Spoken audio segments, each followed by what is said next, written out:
there are a few settings that you need to set to make sure that Nebula is going to really create the best designs, the best backgrounds, the backgrounds you envisioned, and to make sure that you can work with it fast and without any complications.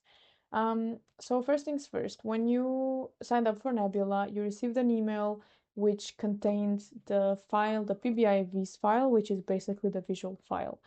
Now we need to import that into Power BI. So what we do is that we go here into three ellipses, get more visuals, import a visual from a file, and yeah, you just search in your file explorer wherever you saved the visual. And I'm going to use the latest version. I'm going to double click.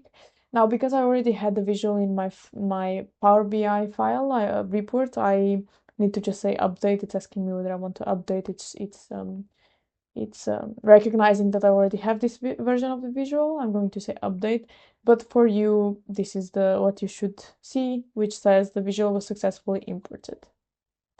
Perfect. Now you can find your visual here in the row beneath your other visuals, and if I click on it to add it to the page, now I can see that I cannot do much with it. It's just some information, but it's not really allowing me to create any designs. That's because to use Nebula, you need to add either a field or a measure into this Launch Nebula field here. It can really be anything. I can put less refresh measure. There just needs to be a field or measure added there. Now it already looks a little bit like I can start creating something. A few more settings to set. If you go into format your visual and general, we're going to go into properties, padding, and we're going to set everything to 0. This just enables us that all of our shapes and elements can come up to the border instead of, getting some padding and messing up with the design that we want.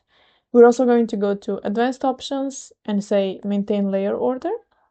And we're going to scroll down to effects. We're going to disable the background. So now you see that it went from white to this gray, which is the background of my page. And we're going to just disable the header icons because for Nebula, we really don't need that and any header icons at all. All right, so now it's time to actually start creating with Nebula.